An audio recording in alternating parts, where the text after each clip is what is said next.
ناظرین، دور جدید میں ہم ممیفیکیشن یعنی لاشوں کو حنوط کرنے کو قدیم مصر کے ساتھ منسلک کرتے ہیں، لیکن در حقیقت دنیا میں ایسی کئی ثقافتیں موجود رہی ہیں جہاں انسانوں کے مرنے کے بعد ان کی لاشوں کو ممیفائی کیا جاتا تھا۔ پاپیوا نیو گینی کے آنگا قبائل بھی ان میں سے ایک ہیں۔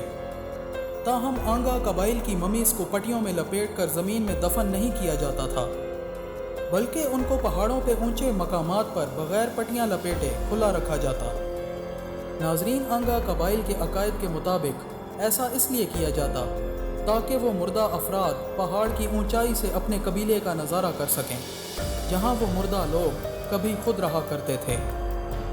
ناظرین، ممیفیکیشن کا سب سے اہم عمل لاشوں میں سے نمی کا خاتمہ ہے، کیونکہ پانی گلنے سڑنے یعنی ڈیکمپوزیشن کے عمل کو فروغ دیتا ہے، اور پہلے سے ایک گلے ہوئے جسم کو ممیفیکیشن کے ذریعے سے محفوظ نہیں کیا جا سکتا۔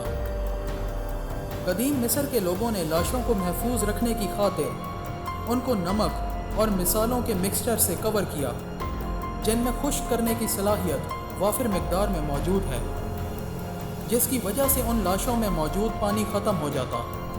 مگر آنگا قبائل کا اپنے مردوں کے جسم سے پانی کو ختم کرنے کا طریقہ کار کچھ مختلف تھا۔ وہ لوگ اپنے پیاروں کی لاشوں کو پریزرو کرنے کی خاطر انہیں آگ کی تپش سے گرم کیا کرتے تھے تاکہ جسم سے پانی مکمل ختم ہو جائے۔ اس طویل دورانیے کے عمل کو اس طرح مکمل کیا جاتا کہ سب سے پہلے ان مردہ انسانوں کی لاشوں کے تمام بڑے جوڑوں یعنی گھٹنوں، کوہنیوں اور پیروں وغیرہ کو چھری کی مدد سے چاک کیا جاتا، اور پھر ان میں کھوکھلے بانس کے پولز کو داخل کر دیا جاتا، اور یہی کام معدے کے ساتھ بھی کیا جاتا تاکہ اس کو مکمل خالی کیا جا سکے۔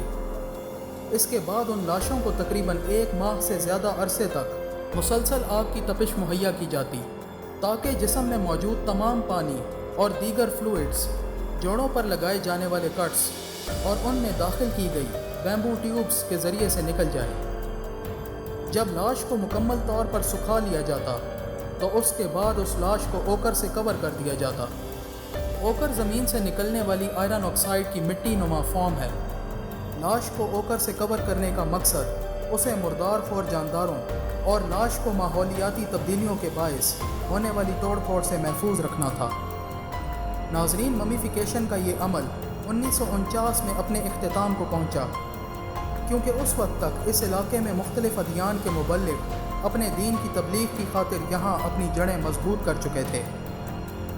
ناظرین، اس وقت باقی رہ جانے والی ممیز کو وہاں کے مقامی افراد نے احتیاطی تدابیر اپناتے ہوئے پریزرو کر رکھا ہے، جو وقتاً فوقتاً ان ممیز کی بحالی کا کام انجام دیتے ہیں۔